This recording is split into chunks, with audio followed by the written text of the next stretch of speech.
Isang mapagpalang araw sa ating lahat. Ako ang inyong lingkod, Elijah Paul John Valdez, at welcome sa ating daily devotions. Ang ating verse muna ay nasa unang Korinto, chapter 15, verse 42 to 43. Sinasabing ganyan din sa muling pagkabuhay ng mga patay. Ang inililibing ay mabubulok, ngunit hindi mabubulok kailanman ang muling binuhay. Walang karangalan at mahina ng ilibing, marangal at malakas sa muling pagkabuhay.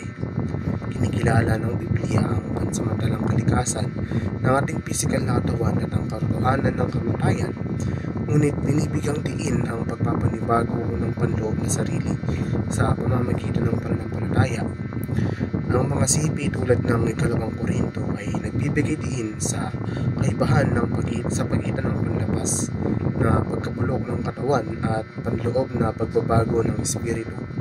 Sa huli, ay tinuturo ng Biblia ang pag-asa lampas sa pisikal na kamatayan, alinman sa pamamagitan ng muling pagkabuhay na katawan. Ang mga katawan ay tinubos ni Kristo.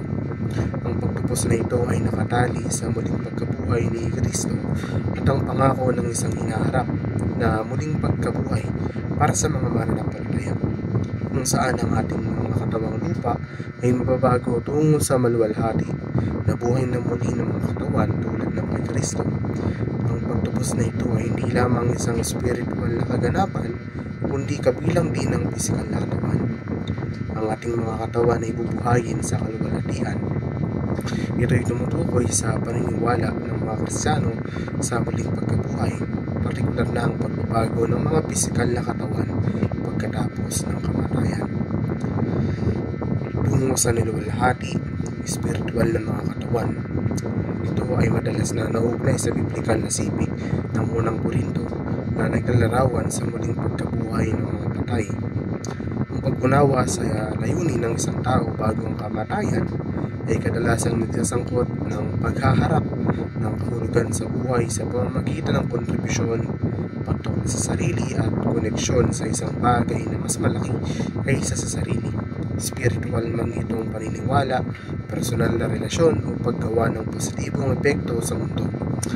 Ito ay tungkol sa pagtuklas ng mga natatanging regalo ng isang tao at paggamit sa mga ito para mag-iwan ng positibong pamana gaano man kaliit.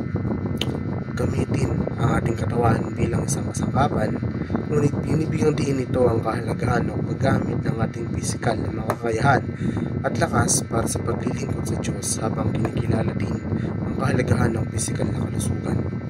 Ang pagpapakawala ng potensyal para sa kaluwalhatian ng Diyos ay ang pag-ayon sa mga talento, kakayahan at pagkilos ng isang tao sa layunin ng Diyos at pagpapahintulot sa Kanya na gamitin ang mga ito upang ipakita ang Kanyang pagkatao at kalooban.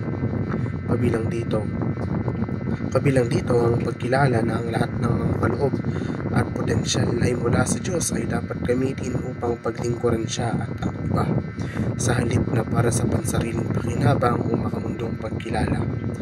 Muli, ako ang inyong lingkod, Elijah Paul John Valdez. Dito na nagtatapos ang aking daily devotions.